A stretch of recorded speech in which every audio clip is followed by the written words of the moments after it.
네, 언론인 여러분, 성일종 국회의원입니다. 오늘 우리 대한민국의 젊은 청년들이 국민들한테 드릴 말씀이 있다 그래서 제가 이 기자회견장을 제가 잡았습니다. 지금부터 나라를 걱정하는 우리 젊은 청년들이 기자회견이 있을 것 같습니다. 잘 취재해 주시고 또 국민들한테 알려주셨으면 좋겠습니다.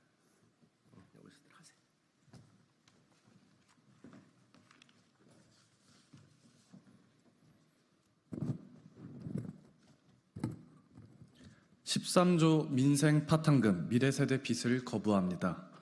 지난 18일 행안위에서 민주당 단독으로 의결한 민생회복 지원금은 현재 본회의 의결만을 앞두고 있습니다. 세계는 나날이 눈부신 발전을 거듭하며 끊임없는 변화의 물결 속에 있지만 대한민국 정치의 중심 국회에서는 시대착오적 정책을 논하며 공회전하고 있습니다. 작금의 상황에 대한 우려와 실망을 금할 수 없으며 이에 대한 반대 의견을 말씀드리고자 이 자리에 모였습니다. 이재명 대표님, 현금 25만 원에 혹할 만큼 대한민국 국민들이 어리석지 않습니다. 잠깐 기분만 좋은 기분소득을 향한 실험을 중단하십시오. 저희 미래세대는 13조 민생 파탄금을 반대하겠습니다. 반대 50일, 찬성 43%의 여론조사는 민주당의 민생회복 지원금이 포퓰리즘에 불과하다는 것을 국민분들께서 간파하였음을 의미합니다. 민생회복 지원금의 실체는 문재인 정권의 실패한 재난지원금 변형에 불과합니다. 지난 정권에서는 재난지원금이라는 현금 살포를 진행했지만 소비 증대 효과는 0.2에서 3배 정도로 나타나 내수 증진이라는 단기적 목적마저 실패했습니다. 재난지원금으로 소비가 아닌 저축을 했기 때문입니다. 이에 사용기간을 정해 강제로 소비하게끔 만든 것이 민생회복 지원금입니다. 허나 진짜 문제는 100% 소비율이 아닌 현금 살포로 인한 물가 인상입니다. 본질을 파악 못하니 정책 수정은 열심히 하지만 실패를 반복합니다. 민주당은 부동산 정책을 수없이 고쳤지만 집값을 더욱 폭등시켰던 지난날의 정책적 과오에서 전혀 진일보하지 못한 채 여전히 오만한 태도로 일관하고 있습니다. 잘못된 경제 진단은 박찬대 원내대표의 여러 발언에서 구체적으로 드러납니다. 사용기한이 정해진 소멸성 화폐를 지급해 강제적으로 사용케 하자는 것. 이렇게 하면 소비가 진작되고 매출이 늘어 지역 경기가 활성화된다. 세수도 늘어나 결과적으로 25만 원을 지원한 것보다 더 많이 세금으로 돌아온다. 박찬대 의원님, 현금 살포가 지역 경기를 활성화하는 것뿐 아니라 오히려 더 많은 세금이 되어 돌아오는 게 사실입니까? 제가 이해한 바가 맞다면 당장 전 국민에게 10억이라도 지급하여 그 효과를 증대시키는 것이 진정 민생 회복에 맞닿은 길 아닙니까? 허나 이런 마법 같은 일은 왜곡된 경제관의 망상 속에선 가능할지라도 현실에선 불가능합니다. 현금성 복지는 단기적으로는 경기 부양을 일으킬지 모르나 장기적으로는 물가 상승을 부추기고 이를 억제하기 위한 고금리 정책 연장을 강력해야 할 것입니다. 결국 서민들의 실질 임금을 낮추어 민생을 더욱 어렵게 만들 것입니다. 더욱 심각한 문제는 사실상 무의미한 차등 지급으로 인해 물가 인상의 피해를 저소득층이 더욱 크게 받게 된다는 점입니다. 민주당은 그동안 일하는 정당임을 내세우며 입법 독주를 정당화했습니다. 최상병 특검, 방송사법, 노란봉투법 등 정치적 야욕을 숨긴 교묘한 법안과 장면의 한편으로는 참 대단하다고 생각했습니다. 허나 일 잘하는 정당을 자처하는 민주당의 민생정책은 이와 대조되었습니다. 최소한의 성의와 노력도 보이지 않은 투박한 현금 살포 정책에 저희 미래세대는 허탈한 마음을 감출 수 없었습니다. 민주당 의원분들에게 호소합니다. 진정 일 잘하는 정당을 자처한다면, 그럴 의지가 있다면 국민의 삶을 실질적으로 개선할 수 있는 장기적이고 지속 가능한 정책을 다시 마련하십시오. 귀중한 재원인 13조입니다. 교육, 의료, 환경, 산업, 주거, 저출산, 문화 등 당면한 국가적 과제뿐 아니라 복지가 절실히 필요한 분들께 유의미하게 사용될 수 있는 금액입니다. 미래 세대의 부감을 전가하는 정책은 결코 민생 회복의 해답이 될 수 없습니다. 민주당이 시대와 민심을 거슬러 이를 강행한다면 저희 미래 세대들은 민생회복지원금을 민생파탄금으로 재명명하여 단호히 거부하겠습니다. 감사합니다.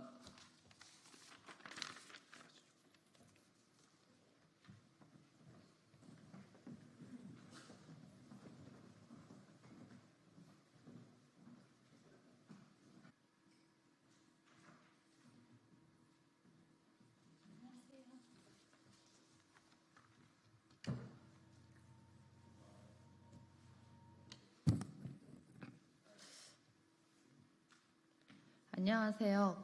국민의힘 최수진 수석 대변인입니다. 국민께서 법사위 난장판을 언제까지 봐야 합니까? 정청래 법사위의 난장판을 도대체 언제까지 참아줘야 하는 겁니까? 의회 주의를 정면으로 부정하는 것으로 법사위의 권위를 스스로 무너뜨리고 있습니다. 시대가 바뀐 지가 언젠데 위원장 완장으로 다른 위원들을 윽박지르며 갑질을 일삼고 있는 것입니까? 극성 지지층의 기대 생존하겠다는 본능만 남은 운동권 잔당의 정치 처세술이라는 한 언론의 지적이 정확합니다. 더 큰 문제는 법사위원장이 하고 있는 법사위의 반헌법적 폭주 형태입니다. 어제 법사위는 노사법치주의를 정면으로 부정하고 귀족 노조의 권력만 키우는 불법 파업 조장법과 행정부의 예산 편성권을 침해하며 그 효용성조차 불분명한 13조 살포법을 날치기 처리했습니다. 국회가 입법부 역할을 제대로 해야 한다는 최소한의 소명의식을 가지고 있다면 이렇게 논쟁의 여지가 있는 법안들을 일방적으로 통과시켜선 안 됩니다. 검사 탄핵 청문회 역시 마찬가지입니다. 이재명 전 대표의 사법 리스크에 대응하기 위해 일단 지르고 보자는 시기입니다. 탄핵을 사법부와 법치 시스템을 공격하는 잔 기술로 남용하는 것이나 다름없습니다. 심지어 또다시 검찰총장과 대통령 부인까지 증인석에 세우겠다고 합니다. 그야말로 방탄용, 정쟁용을 자인하는 것입니다. 법사위 민주당 간사는 조작과 협박으로 이재명 대표님과 가족 그리고 동지들을 괴롭힌 무도한 정치 검사들의 죄상을 낱낱이 밝히겠다라며 속내를 이미 드러냈습니다. 당장 민주당 간사 본인도 비리 혐의로 검찰의 조사를 받게 됐으니 더욱 절박한 것 아니겠습니까? 법대로 하는 것 좋아하는 정청래 법사위원장이 정작 법사위원장 해임 청원, 민주당 정당 해산 심판 청구 청원, 국회의원 정청래 제명에 대한 청원에 대해서는 침묵하고 있습니다. 국민은 모든 것을 지켜보고 있습니다. 정청래 위원장의 아나무인격 법사위 운영은 민주당에 반드시 부메랑으로 돌아갈 것입니다.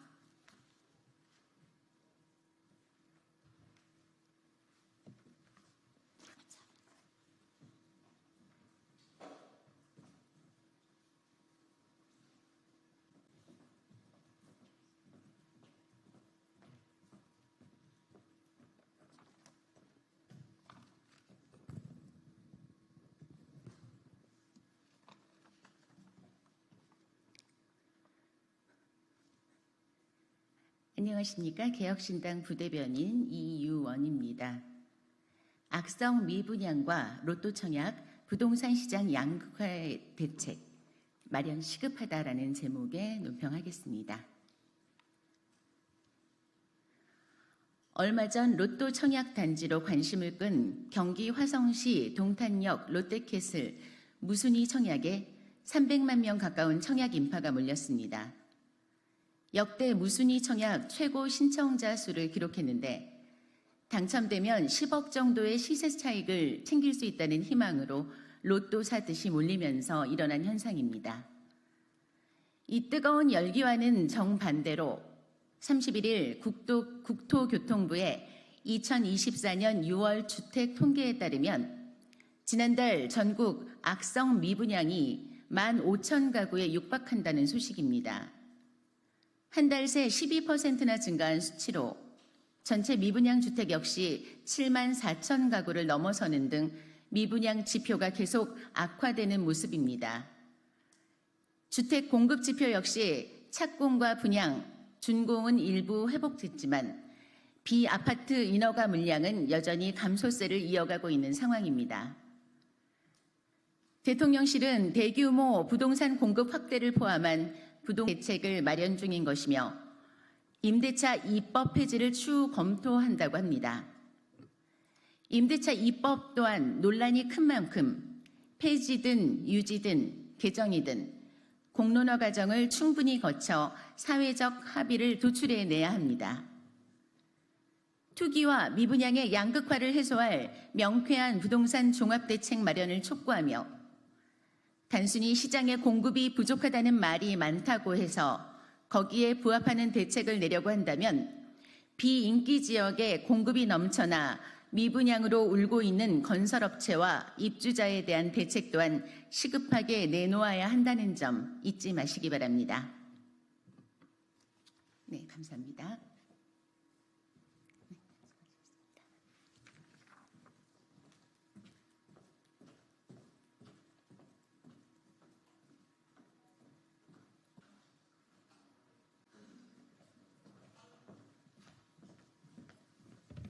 예, 안녕하세요.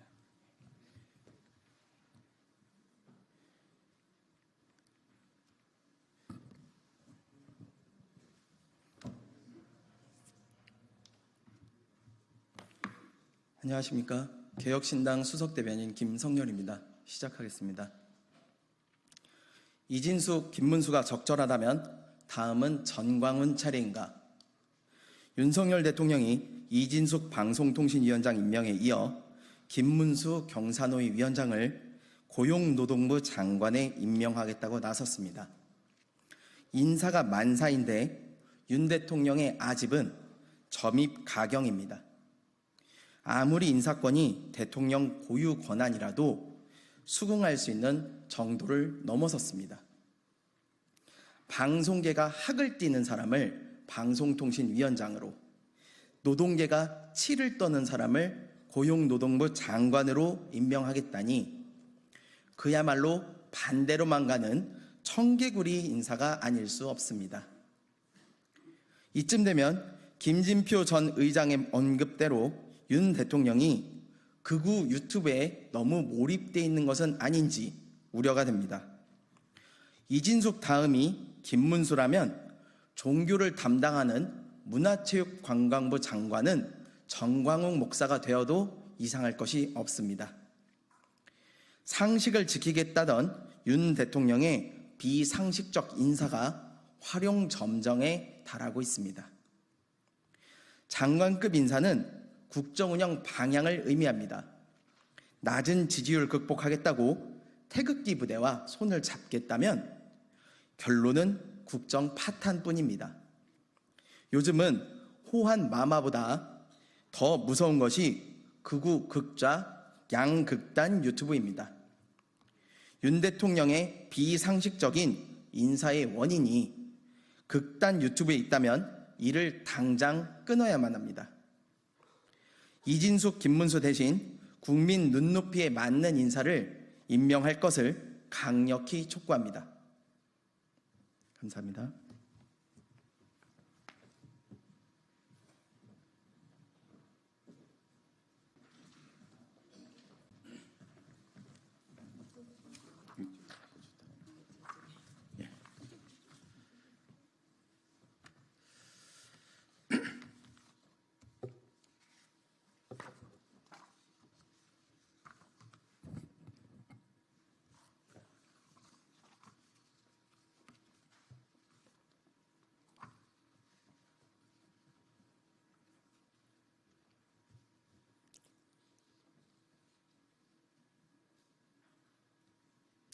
(2024년 8월 1일) 오전 11시 기자회견 시작하도록 하겠습니다.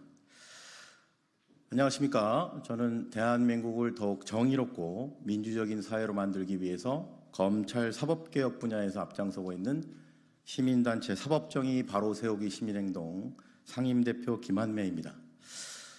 금일 윤석열 대통령과 영부인 김건희에 대한 직권남용, 권리행사 방해 및 공무상 비밀누설 교사 혐의 공수처 고발 기자회견을 국회 소통관에서 개최하게 이르렀습니다. 지난주 7월 26일 있었던 국회 법사위원회 윤석열 대통령에 대한 탄핵 즉각 발의 청원 관련 청문회에서 여당인 국민의힘은 도이치모터스 주가 조작 사건에 대한 수사는 대통령 탄핵과 무관하다. 영부인 김건희의 결혼 전 일이기 때문에 대통령의 탄핵 사유가 될 수 없다라는 주장을 일관되게 펼쳤습니다.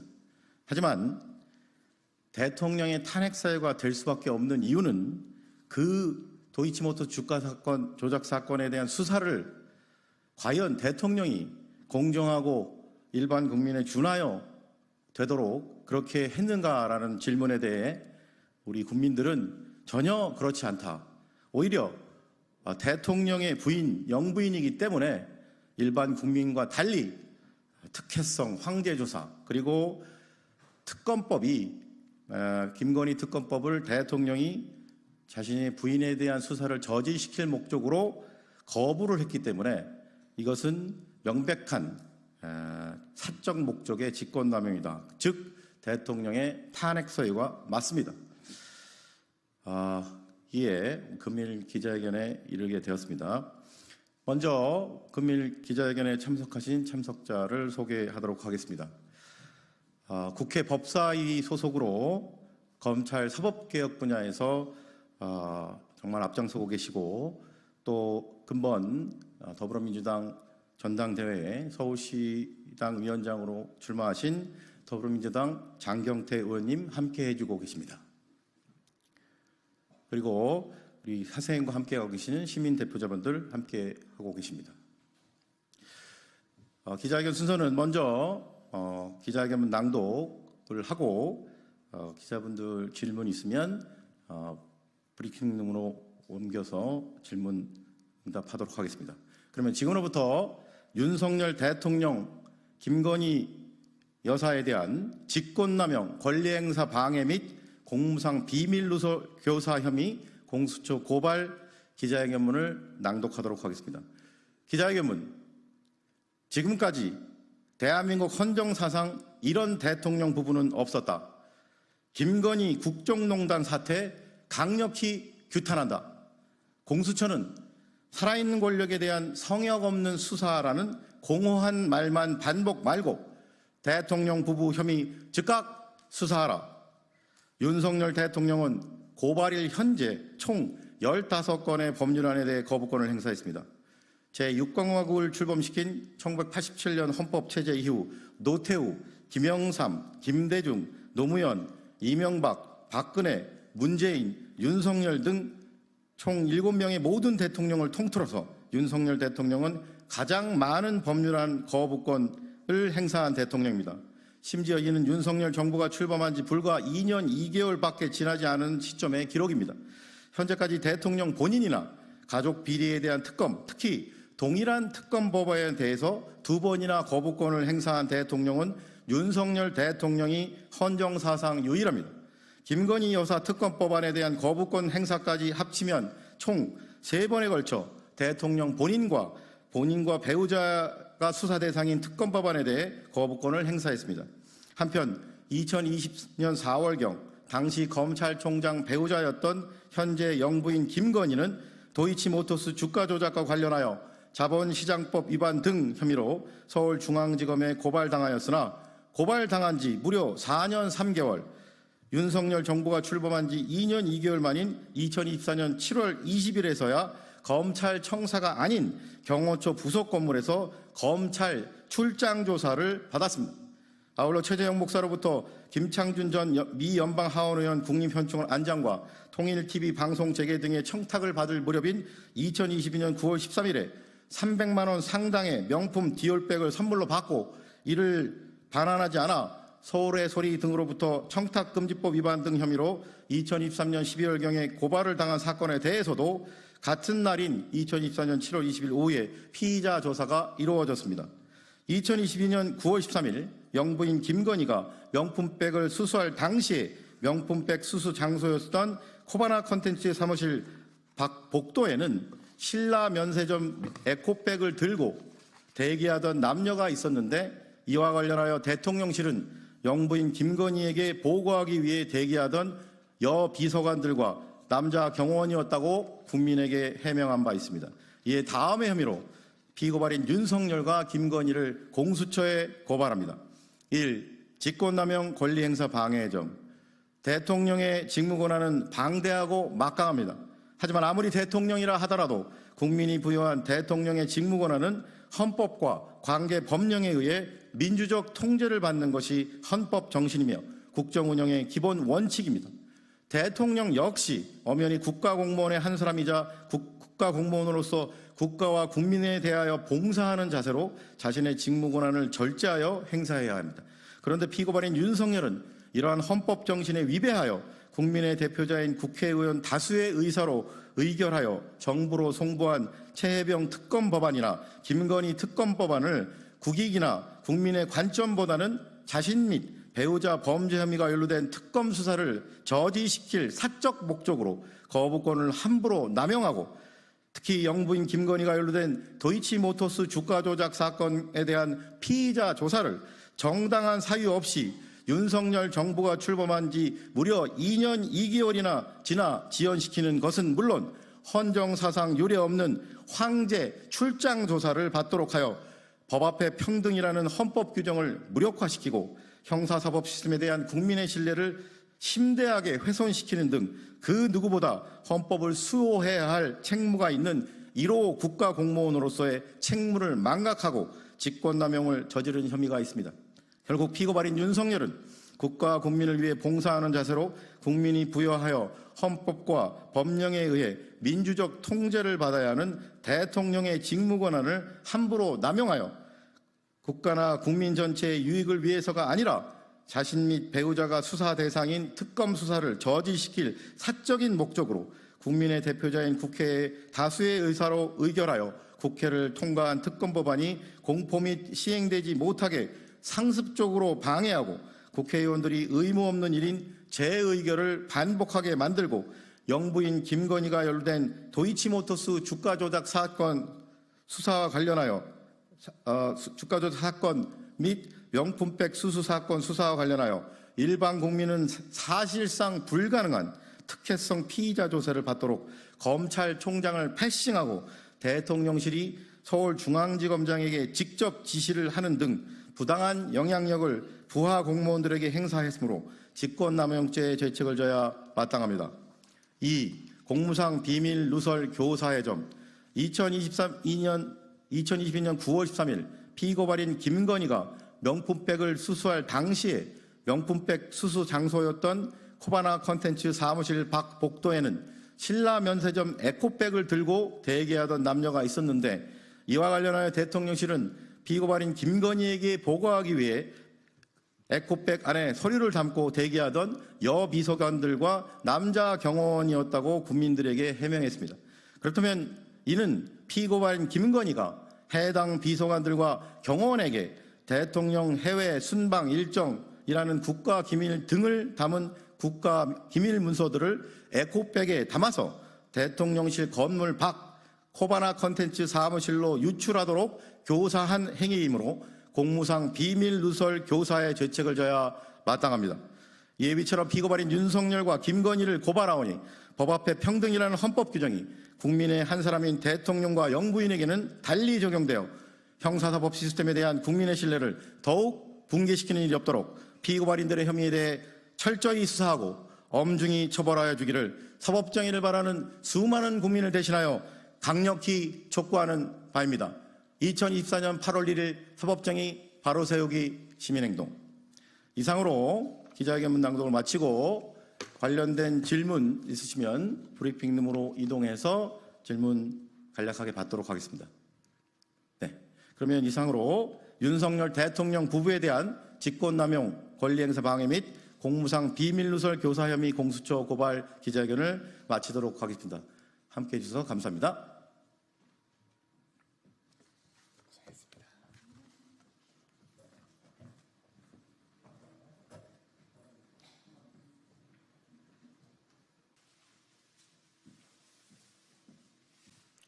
네. 더불어민주당 최민석 대변인입니다. 브리핑 시작하겠습니다. 최악의 안보 괴멸 사태의 시작점은 법무부 장관 임무에 소홀했던 한동훈 대표입니다. 정보사령부의 휴민트가 괴멸 수준에 이르는 최악의 안보 참사가 벌어졌습니다. 그런데 대통령은 침묵으로 일관하고 여당 대표는 연일 야당의 책임을 전가하고 있습니다. 심지어 국정원은 전 정부 당시 휴민트 유출 의혹을 조사하겠다고 나섰습니다. 전 정부와 야당의 누명을 씌워 책임을 회피하는 작태는 이제 온 국민이 아는 윤석열 정권의 클리셰입니다. 특히 한동훈 대표는 장관 시절 자신의 실책이 찔리는 듯 안보 참사가 간첩법 개정을 막은 민주당 때문이라고 강변하고 있습니다. 이는 야당 의원의 발언을 앞뒤를 잘라 만든 가짜뉴스입니다. 23년 당시 법사위 회의록만 봐도 외국도 간첩죄를 적용할 수 있어야 한다라 발언하는 등 법 개정에 앞장선 것은 민주당 의원들입니다. 오히려 법 개정에 제동을 걸고 합의안 도출에 실패하도록 만든 것은 한동훈 법무부와 법원행정처였습니다. 당시 이견을 조율해달라는 여야 의원들의 요청에도 한동훈 장관은 합의안을 만들어 오지 않고 차일피일 미루다 그해 12월 돌연 사직 후 국민의힘 비대위원장 자리로 떠났습니다. 권력의 정신이 팔려 국가안보의 중요한 사안을 내팽개친 것을 반성하기는커녕 가짜뉴스로 야당의 책임을 돌리다니 화살이 본인에게 날아올까 노심초사하는 모습이 구차합니다. 그렇게 안보에 소홀한 보수당 대표 딱지가 두렵다면 지금이라도 본인의 실책을 국민께 사과하고 민주당의 간첩법 개정안에 협조하십시오. 정보사의 휴민트는 붕괴 수준의 타격을 입었고 대북 블랙 요원들은 연락이 두절되고 생사 확인도 어려운 상황에서 본인 이미지에만 집착하는 여당 대표라니 참담합니다. 한동훈 대표가 일말의 양심이라도 있다면 뻔질거리며 책임 돌리지 말고 단군 이래 최악의 휴민트 괴멸 사태에 대해 책임 있게 임하십시오. 이상입니다.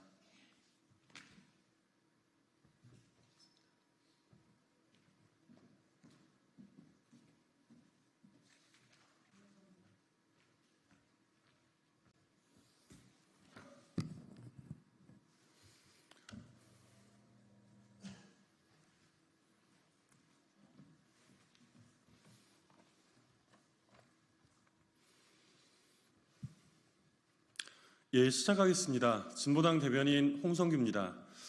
두 가지 말씀드리겠습니다. 첫 번째입니다. 목숨 걸고 전장 누비고 있는 언론인이 아니라 이진숙은 직접 총을 든 쿠데타군입니다. 목숨 걸고 전장 누빈 언론인으로서 자부심을 갖고 살았다. 이진숙 신임 방통위원장이 어제 임명장도 미처 받지 않은 상황에서 허겁지겁 정부 과천청사로 달려가 기자들에게도 취임식에 오지 말라고 명령하고 자기가 선택한 매체 기자만 출입을 허락한 그야말로 기괴한 취임식에서 읽었던 취임사의 한 대목입니다. 첫 여성 종군 기자는 이진숙을 상징하는 수식어이기도 했습니다. 우리 국민들 모두도 지금까지 목숨 걸고 전장을 누빈 언론인이라고 알고 있었습니다. 그러나 어제 하루 동안 있었던 일을 돌아보면 이진숙 위원장은 언론인이 아니라 직접 기관총을 든 군인으로 전장을 누볐던 것이 아닌가 의심할 수밖에 없습니다. 그리고 지금도 MBC 등 공영방송 장악, 언론 탄압의 선봉장으로 나서서 우리 소중한 민주주의를 파괴하는데 무차별 총기 난사를 자행하고 있습니다. 참으로 끔찍하고 참담하고 또 분노스러운 일입니다. 전광석화 같은 군사작전, 쿠데타라는 말 이외에 그 무슨 말로 어제 하루의 일을 설명할 수 있겠습니까? 그의 입에서 나온 사회적 공기인 공영방송이라는 말조차 차마 참고 들어줄 수 없을 정도로 역겹습니다. 지금 그 사회적 공기를 무차별 총기 난사로 산산이 파괴하고 있는 것은 바로 본인 아닙니까? 그 모든 법과 제도, 상식을 짓밟으며 지금 자행되는 언론 장악 쿠데타의 전 과정은 당연히 모두 원천 무효입니다. 그리고 이 모든 책임은 이진숙 임명을 강행하고 있는 윤석열 대통령에게 있음 또한 분명히 못 박아 두겠습니다. 대통령은 지금 제발 탄핵시켜달라고, 잘못 올랐으니 내려가고 싶다고 온 힘을 다하여 몸부림치며 시위라도 하고 있는 것입니까? 두 번째입니다.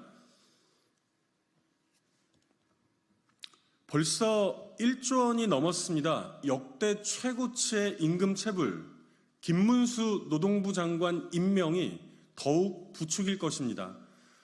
올해 6월까지의 체불임금이 무려 1조 원대를 넘었습니다. 역대 최고치였던 지난해 체불임금의 상반기 만에 벌써 근접했습니다. 윤석열 대통령은 취임 직후부터 체불임금에 대한 강경 대응을 주문했습니다. 지난해 9월에는 현 국민의힘 당대표인 한동훈 당시 법무부 장관과 이정식 고용노동부 장관이 함께 임금 체불 근절을 위한 대국민 담화문까지 발표했을 정도입니다. 그런데도 체불임금은 지금 이 순간에도 가파르게 증가하고 있습니다. 대통령과 한동훈 대표, 고용노동부에서는 무척 의아할 법도 합니다. 강경 대응을 천명하고 근절 대책을 내놓는데도 도대체 왜 이럴까? 그 답을 알려드리겠습니다. 바로 정부 여당의 극심한 그리고 노골적인 반노동 정책 때문입니다. 입으로는 민생이 최우선이다, 체불임금은 반사회적 중대 범죄라고 아무리 떠들어대더라도 실제로는 집요하고 강력하게 반노동 정책으로 일관하고 있는데 체불임금 사태가 진정될 턱이 있겠습니까? 극우 반노동주의자 김문수의 노동부 장관 임명이 대표적입니다.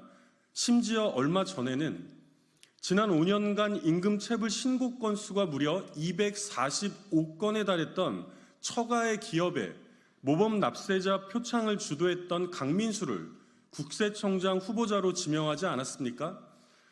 임금 체불은 임금 절도입니다. 정부 여당이 앞다퉈 얘기하는 민생을 위협하는 가장 큰 흉기이기도 합니다.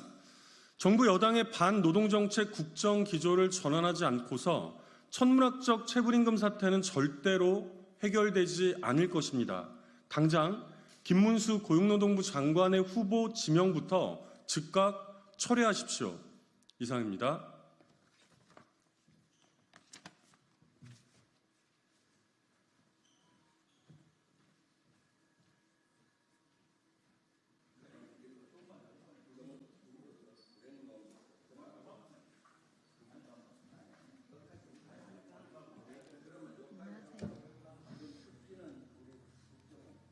이게 너무 높아.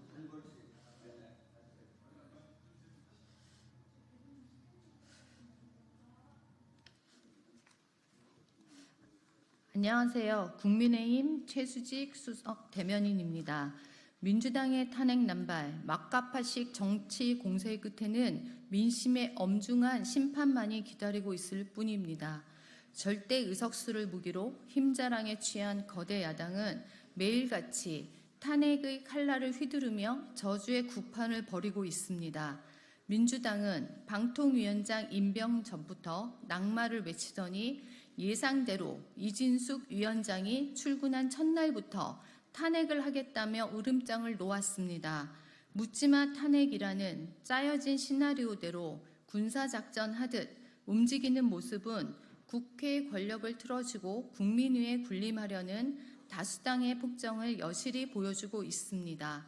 공직자 탄핵 소추는 직무상 중대한 법률을 위반했을 때 국회가 할 수 있는 최후의 조치입니다. 이렇게 장관급 인사가 임명되자마자 하루 만에 탄핵을 하겠다며 겁박하는 것은 답정너 탄핵일 뿐 명백한 사유와 상관없는 무고함을 방증할 뿐입니다. 급기야 민주당 원내대변인은 윤석열 정부의 인재풀이 고갈 날 때까지 탄핵할 것이라며 공영방송을 소나기에 넣고 마음대로 주무르겠다는 야욕을 숨기지도 않았습니다. 검사 탄핵 소추안을 법사위 전체 회의에 상정해 탄핵 청문회를 열겠다고 나선 것만 보더라도 탄핵이 민주당의 정략에 악용되고 있다는 것을 알 수 있습니다. 해당 검사들은 모두 이재명 전 대표 관련 수사를 담당했다는 공통점이 있습니다. 보복성 탄핵으로 검찰을 겁박하고 수사를 막기 위해 국회 권한을 남용하겠다는 처사입니다. 뿐만 아니라 자신들이 제기한 탄핵 소추안이 헌법재판소의 문턱을 넘지 못할 것이라는 사실을 모를 리 없는 민주당이 이렇게 비이성적인 탄핵을 남발하는 것은 자신들이 공언한 대로 목표가 용산이기 때문일 것입니다. 대통령에 대한 부정적인 여론을 조장해 탄핵의 군부를 떼겠다는 파렴치한 속셈으로 막가빠식 정치 공세를 펼치는 민주당의 폭주에 국민들은 실물이 날 지경입니다. 민주당의 폭주가 도를 한참 넘었습니다. 오만은 민심의 엄중한 심판이라는 결과를 불러올 뿐입니다. 감사합니다.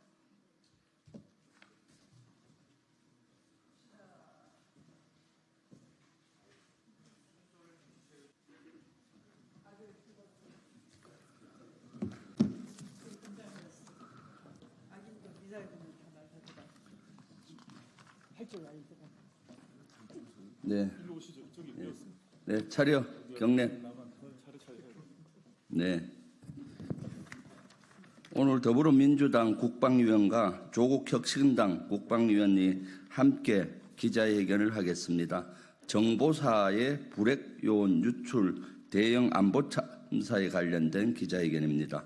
군사기밀 유출 초유의 사태 윤석열 정부 규탄한다. 군사기밀이 유출되는 초유의 사태가 발생했습니다. 국회 국방위원으로서 이 사태를 초래한 윤석열 정부에 대해 강력 규탄합니다. 군간부로 첩보활동을 하다가 정보사에 재취직한 군무원이 군사기밀을 유출하는 안보 참사가 벌어졌습니다. 국군정보사 불행요원의 이름과 활동 국가를 비롯한 전체 부대 현황이 담긴 기밀들을 중국 공포에 넘긴 심각한 안보 참사로 보입니다. 군수사당국은 해당 군무원을 구속했는데 정보사 내에서 이런 정보를 제공한 조력자는 확인했는지 의문입니다. 문제의 군무원은 자신의 노트북이 해킹당했다고 주장하고 있습니다. 반면 정보사는 해킹이 아니라 손글씨로 옮겨 적어 유출한 것이라고 말하고 있습니다. 정보사는 그 주장의 근거를 명확하게 밝혀야 합니다. 블랙 요원 명단은 극비 자료입니다. 노트북이 해킹당한 것이라면 이런 자료가 어떻게 개인 노트북에 저장될 수 있었는지 또한 밝혀져야 합니다. 개인 노트북을 정보 시스템에 접근하도록 승인한 것입니까? 정보사령부의 보안 규정과 기밀 취급 시스템상 불법으로 USB가 사용됐다면 분명 내부적으로 경보가 있었을 것입니다. 당시 어떤 조치를 했는지 묻지 않을 수 없습니다. 보안 시스템에 미비는 없는지 반드시 사실 확인을 해야 합니다. 특히 손글씨든 해킹이든 정보관리에 허점이 드러난 것입니다. 윤석열 정부는 재발 방지책까지 제시해야 합니다. 정보요원의 신상정보는 국군정보사령부의 가장 중요한 자산 중 하나입니다.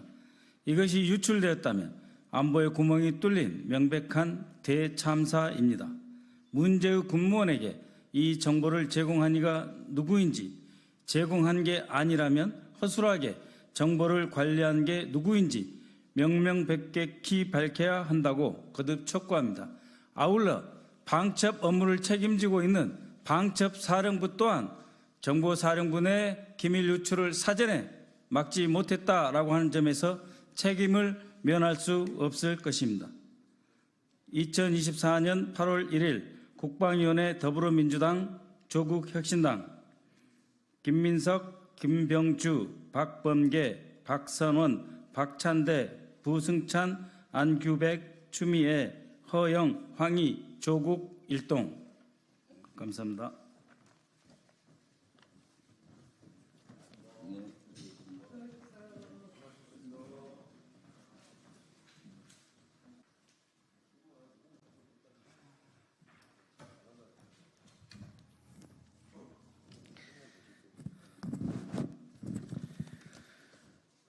예, 안녕하세요. 저는 안양시 동안구 갑 국회의원 민병덕입니다. 저는 저희 민주당의 전국소상공인위원회 초대위원장인데요. 이번에 Q10 팀원 위메프 사건과 관련해서 피해 사례를 받았더니 하루에 500건 정도가 접수됐었습니다. 네, 우리가 어제 오늘 또 다른 제보들을 받았는데요. 그 제보와 관련된 것들을 말씀드리려고 합니다. 어제 JTBC에 조금 나왔던 부분인데, 이 사건에서 핵심은 판매 대금이 어딨냐 아닙니까?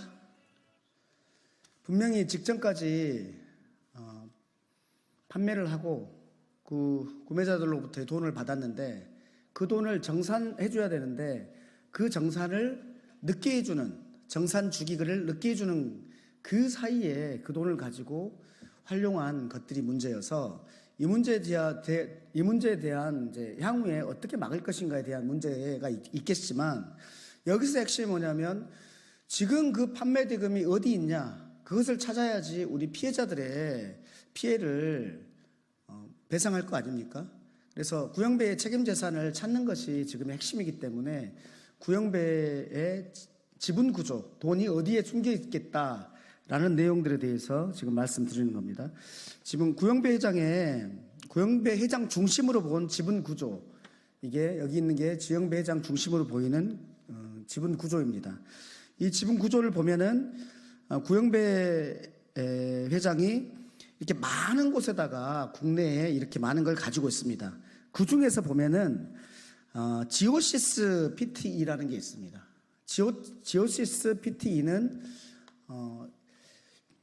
그 구형배 회장이 10년 동안 뭘 팔고 10년 동안 국내에서 사업을 할 수 없기 때문에 싱가포르 회사를 차렸잖아요. 그 회사의 이름이 지오시스 PTE입니다. 지오시스 PTE. 그러면 지오시스 PTE가 가지고 있는, 전 세계에 가지고 있는 지분들이 나오는 겁니다. 다 결국은 다 구형배 회장의 것이죠. 그러니까 저희는 이 부분들을 찾아야 된다는 겁니다. 구형배 회장의 지분에 대해서, 국내 지분, 개인적인 지분에 대해서 저희가 말씀을 먼저 드리는 거고, 그리고 구형배 회장이 가지고 있는 해외 회사인 지오시스 PTE를 말씀드리고, 그 지오시스 PTE가 세계 각국에 가지고 있는 그 지분을 말씀드리는 겁니다. 여기에 대해서 우리 검찰과 관계 당국에서는 빨리 조속히 이 재산들을 찾는 이런 절차들을 밟아달라라는 말씀을 드리는 거고요. 이것과 관련해서는 지금 당장 제보자를 말씀드릴 수는 없지만 정확한 제보를, 이름까지 정확하게 있는 제보를 직접 받았다는 말씀을 드립니다. 두 번째는 구형배의 조세피난처에 대한 얘기입니다. 구형배가 조세피난처에 대해서 돼 있는 게 있습니다. 지오시스 홀딩스라고요. 있나요?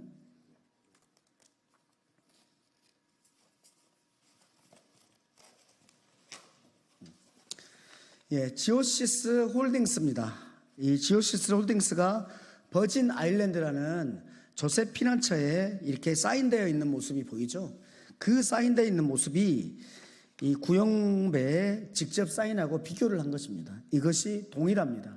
그렇다면 이 버진 아일랜드에 있는 지오시스 홀딩스, 이거에 대해서도 우리는 즉각 수사하고 그래서 환수 조치를 들어가야 된다라는 말씀을 드립니다. 그 다음에요, 인터파크 커머스, 거기 자회사인데, 인터파크 커머스가 지난 7월 16일 날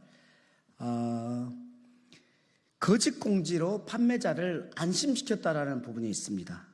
여기에 보시면은 2024년 7월 16일 이렇게 나오고, 여기에는 이렇게 나오고 있습니다. 인터파크 커머스 플랫폼의 판매 대금은 독립적으로 안전하게 관리되고 있음을 인사드립니다. 있음을 안내드립니다. 이렇게 밝혔는데요. 우리가 보시죠. 인터파크 커머스의 또 7월 30일 공지를 보시면 7월 30일 6시 30분에 판매 대금이 지연된다는 공지를 올렸습니다. 판매 대금이 지연된다는 공지를 7월 30일 6시 30분 올렸습니다. 그런데 그 다음 장에 보면 인터파크 커머스는 7월 31일 날도 계속 주문을 받고 있다는 겁니다. 그때까지도 계속해서 판매를 하고 있다는 겁니다. 판매 대금이 안 나간다는 공지를 하면서도 그 구매에 대해서는 막지 않고 계속 받고 있다. 이건 좀 도대체 어떤 황당한 일인가? 계속해서 피해가 늘고 있다는 얘기 아닙니까? 이 부분도 지금 하고 있지 않다라는 말씀을 드리고요. 그 다음에 지금 금감원에서 하고 있는 조치와 관련해서 이 민원 창구 웹을 두고 있습니다.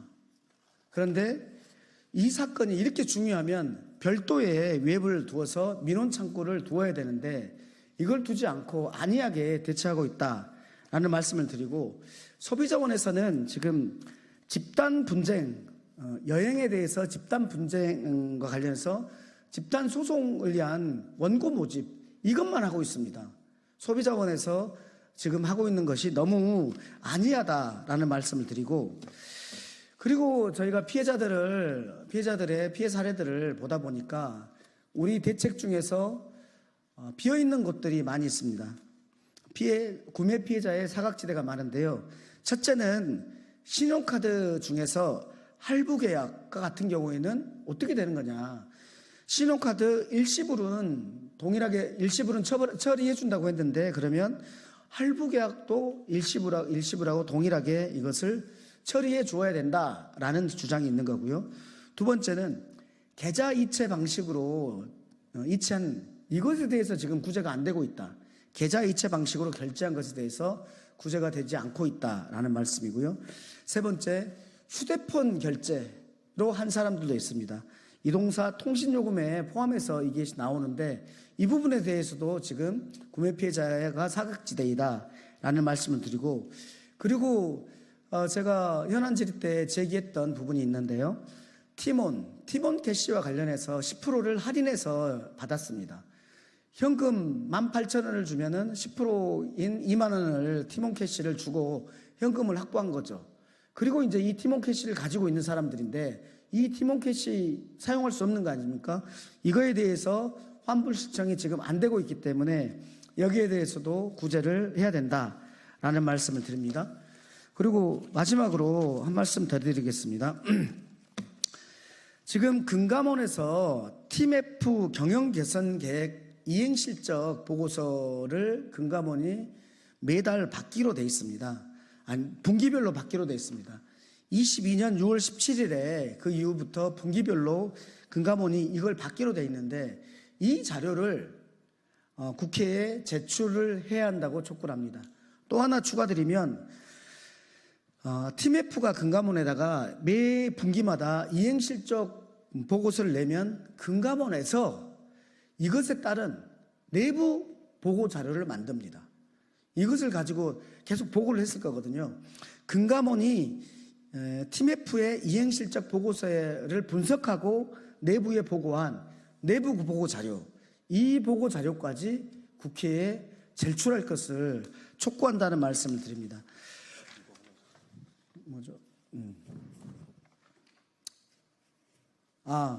그리고 또 하나는 저희가 현안 질의할 때 티몬 대표가 이렇게 얘기했습니다. 본인들은 재무그룹이었기 때문에 모른다. 돈이 어디가 있는지 이런 부분들은 재무그룹이 안다라고 말하고 재무그룹이 어디인지는 모른다. 저희가 보기에는 정말 당황스러운, 자기가 장사해서 번 돈이 어디에 들어가 있고 또 예를 들면 1,000만 원이 통장에 있다고 해서 그게 다 자기의 것이 아니고 900만 원은 판매 대금으로 되돌려 줘야 될 것이고 수수료 100만 원 정도가 자신의 매출인데 그 1,000만 원을 보관해 놓은 그 재무그룹을 모른다고 얘기해서 너무나 황당했는데 그게 모두 다 서울에 있습니다. 어디에 있다라는 것을 다 확인을 했습니다. 그것과 관련해서 검찰에서는 검찰에 당연히 그걸 제출할 요구가 있는 건데 검찰에서는 바로 재무그룹에 대해서 조치를 해야 된다. 모르쇠가 아니고 저희가 제보받은 바에 따르면 재무그룹이 어디이다라는 것이 다 제보를 받았기 때문에 검찰에서 이 내용에 대해서도 바로 즉각 수사에 돌입할 것을 요청드립니다. 다 했나요? 예, 이상입니다. 저희가 너무 급하게 하다가 보니까 두서없이 쏘지 못했는데요. 말씀을 드립니다. 예, 감사합니다.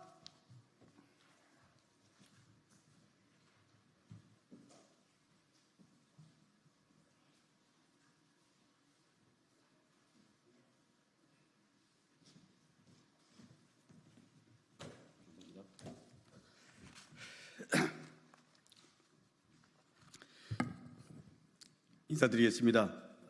더불어민주당 소속 국회의원 강덕구입니다. 어제 이준숙 방송통신위원장 임명안이 제거됐습니다. 그리고 김문수 노동부 장관 후보자가 지명됐습니다. 이준숙 위원장은 임명 10시간 만에 KBS 이사 7명, 박문진 이사 6명과 감사 1명 선임안을 마치 불도저처럼 처리했습니다. 총 5인의 방통위원장 중 대통령 지명 몫인 자신 포함 2명만으로 위원회를 초법적으로 강행했습니다. 그리고 분명 다음 수순은 MBC 사장 해임안일 것입니다.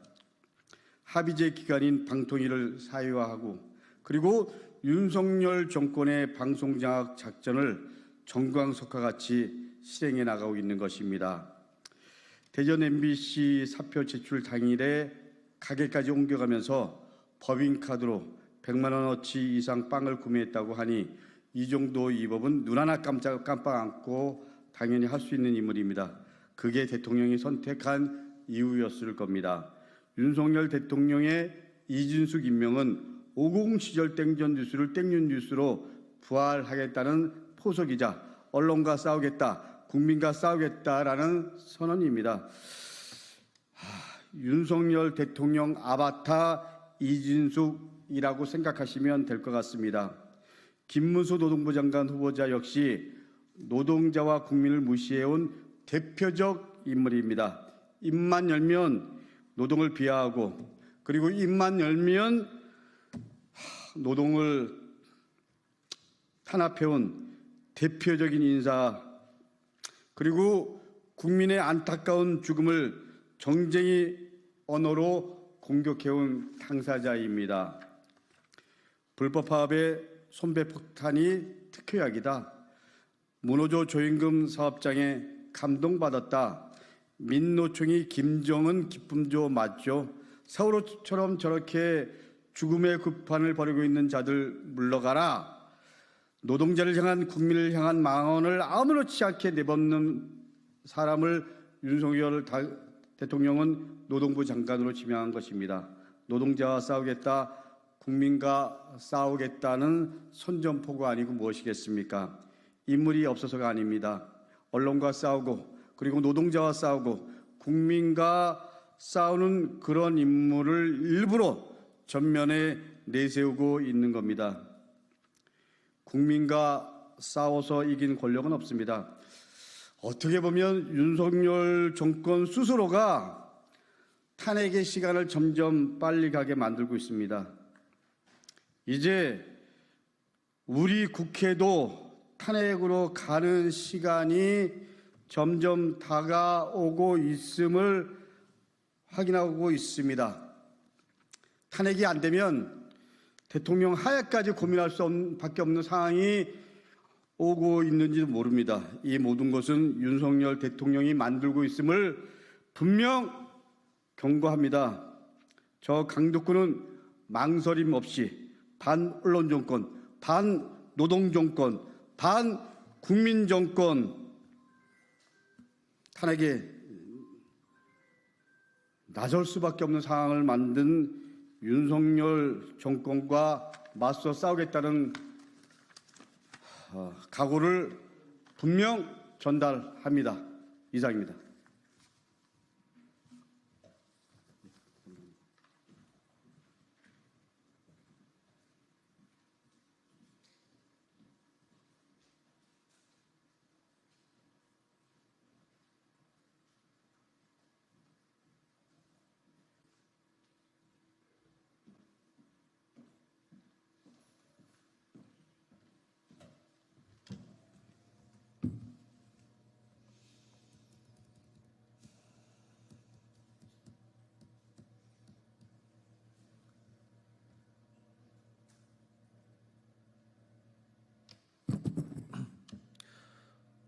더불어민주당 최민석 대변인입니다. 브리핑 시작하겠습니다.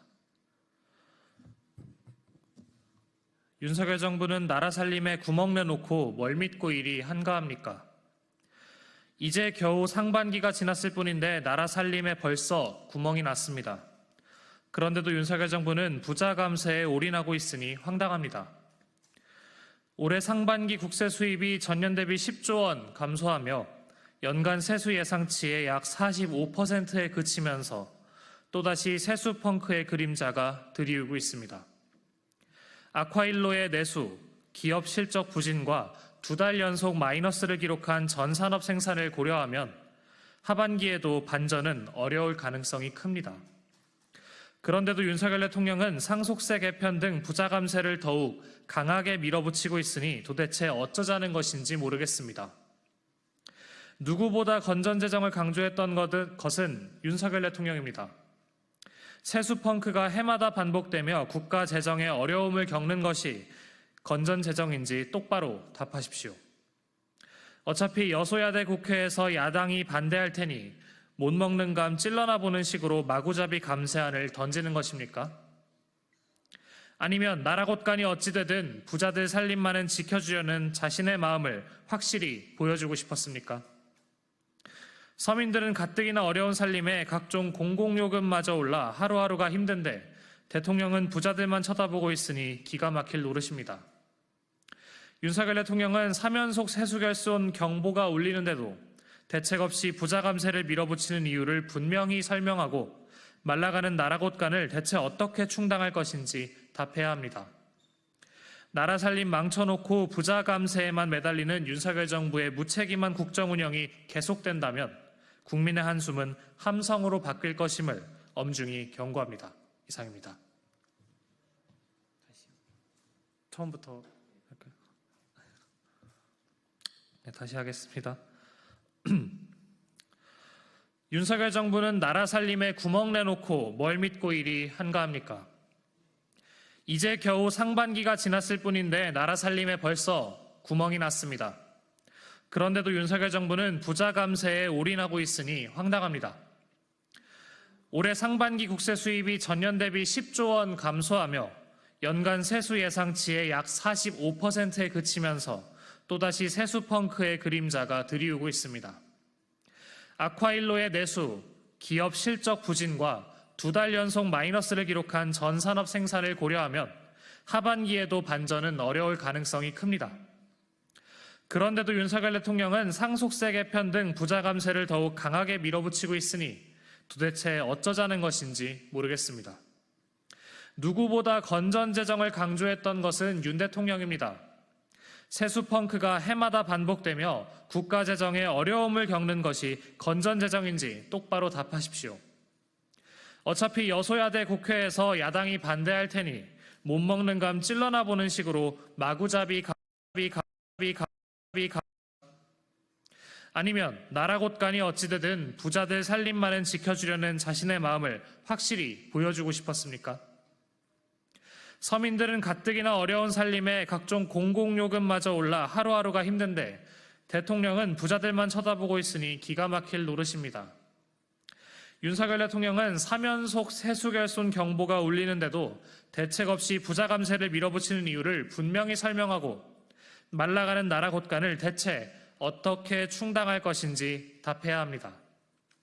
나라 살림 망쳐놓고 부자 감세에만 매달리는 윤석열 정부의 무책임한 국정 운영이 계속된다면 국민의 한숨은 함성으로 바뀔 것임을 엄중히 경고합니다. 이상입니다.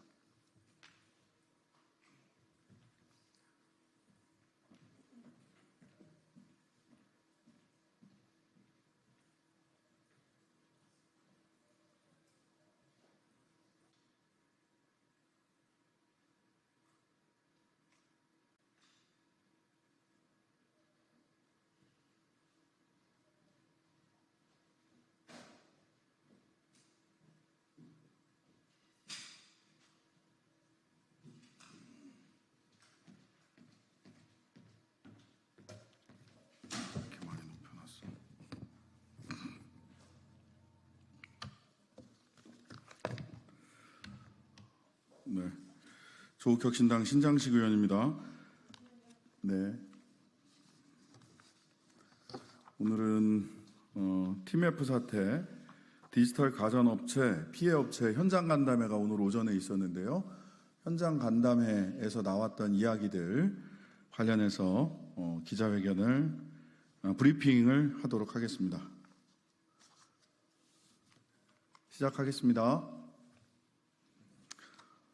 오늘 조국혁신당 저 신장식 의원 그리고 서왕진 정책위 의장 이렇게 두 사람은 티몬월드, 현 티몬 비즈마켓, 미정산 사태 관련 디지털 가전 피해 업체와 긴급 현장 간담회를 가졌습니다. 오늘 참석한 관련 업체들은 약 20여 개 정도인데 그 피해 규모가 최소 1,000억 원에 이르는 것으로 드러났습니다. 이는 SC제일은행이 티몬월드 선정산 대출만 추산한 것으로 전체 피해액은 알려진 것보다 훨씬 더 클 것으로 예상됩니다. 간담회에 참석한 한 피해업체 대표는 어제 직원들 전부 다 권고사직했다며 울먹였습니다. 다른 업체 대표도 살면서 단 한 번도 세금 연체한 적 없고 핸드폰 요금도 연체한 적 없는데 이 사태 때문에 석 달 만에 신용불량자가 되게 생겼다 라며 목소리를 높였고, 또 다른 업체 대표는 수십 년 판매업에 종사했는데 석 달 만에 길거리에 나앉게 되었다고 울분을 토했습니다. 벌써 연체 추심이 들어오고 있다는 증언도 있었습니다. 참석한 피해업체 대표들은 지난 7월 29일 정부가 발표한 대책은 아무런 대책이 되지 않는다고 입을 모았습니다. 한 달 이내에 실질적 지원 대책이 없으면 모두 파산할 가능성이 높다고 성토했습니다. 티몬월드의 선정산 대출을 담당한 SC제일은행을 향한 문제 제기도 속출했습니다. 올해 4월부터 티몬 측은 판매처를 티몬월드로 변경하도록 했는데 티몬월드의 선정산 대출을 담당한 금융기관이 SC제일은행이기 때문입니다. 이때 대출 한도를 기존보다 3배 증가시켰는데 이로 인해서 피해 규모가 커졌다는 것입니다. 선정산 대출은 은행 측이 대금을 선지급하고 정산일에 플랫폼이 정산하면 선지급받은 대출금을 상환하는 방식입니다. 오늘 현장 간담회에서 나온 요구사항을 정리하자면, 첫째, 당장 시급한 것은 채권 추심이 들어가지 않게 하는 것이었습니다. 현재 선정산 대출을 받은 업체는 연체 상황에 놓이게 되었습니다. 3개월째 정산금이 들어오지 않았기 때문입니다. 연체에 따른 채권 추심이 이루어진다면 경제적 압박은 물론 영업활동 자체를 지급하기 어려워집니다. 정부는 은행권과 협의하여 연체에 따른 추심이 진행되지 않도록 해야 할 것입니다. 둘째, 빚 돌려막기로는 사태를 해결하기 어렵다는 점을 정부는 명심해야 합니다. 정부 대책은 3개월 또는 최대 1년 만기 연장 및 상환유예 지원 요청에 머물고 있습니다. 판매자들은 대금을 못 받은 상태에서 추가 이자를, 연체 이자를 지불해야 할 처지에 놓여 있습니다. 우량 업체일수록 선정산 대출금이 많고 그래서 부담이 더 큰 구조입니다. 선정산 대출에 대한 이자는 즉각 유예해야 하며 대출 만기 연장 기한을 대폭 확대하고 장기저리 또는 장기 무이자로 진행해야 합니다. 현재의 3개월, 최대 1년 만기 유예로는 언발에 오줌 누기도 되지 않는 수준이었습니다. 셋째, 세금 문제도 시급한 해결이 필요합니다. 세금은 매출 기준으로 부과되기 때문에 판매 대금은 정산이 되지 않았지만 세금 고지서는 날아들고 있습니다. 미정산에도 불구하고 부가세, 법인세를 내야 합니다. 적어도 납부 연기 또는 장기 분할 납부의 길을 열어줘야 합니다. 세금 연체로 인한 금융거래상의 불이익이 없도록 하는 조치도 필요합니다. 넷째, 정부는 지금 당장 단일한 창구를 만들어 피해를 총체적으로 파악해야 합니다. 피해자, 피해 금액, 피해 유형, 피해 업종 등을 종합적으로 파악하여 각각의 상황에 맞는 대책을 촘촘하게 수립해야 합니다. 특히 법률 지원 역시 신속히 시행해야 할 것으로 보입니다. 다섯째, 정부에 촉구합니다. 윤석열 대통령은 즉시 근본 사태를 안건으로 비상민생경제대책회의를 개최하길 바랍니다. 경제 컨트롤 타워를 총가동하여 사태의 여파가 더 커지지 않도록 하는 실질적 대책을 마련해야 합니다. 정부가 정산 자금을 대지급한 후 Q10 측에 구상하는 방법도 전향적으로 검토해야 합니다. 광범위한 피해자, 막대한 피해액, 경제에 미칠 영향 등을 고려하여 법적, 제도적, 정책적 지원 방안을 종합적으로 마련할 필요가 있습니다. 피해업체 대표들은 이구동성으로 시간이 많지 않다라고 이야기하고 있습니다. 정부 당국은 비상한 상황임을 명심하기 바랍니다. 이미 직원들은 권고사직 당하기 시작됐고 파산에 이르는 길, 부도가 나는 시간은 한 달밖에 남지 않았다라고 피해업체 대표들은 이야기하고 있습니다. 조국혁신당은 법적 제도적 지원 방안을 마련하고 정부의 대책을 촉구할 것입니다. 피해를 줄이고 경제를 살피는데 전력을 기울이겠습니다. 보다 상세한 사항은 백브리핑에서 말씀드리도록 하겠습니다. 감사합니다.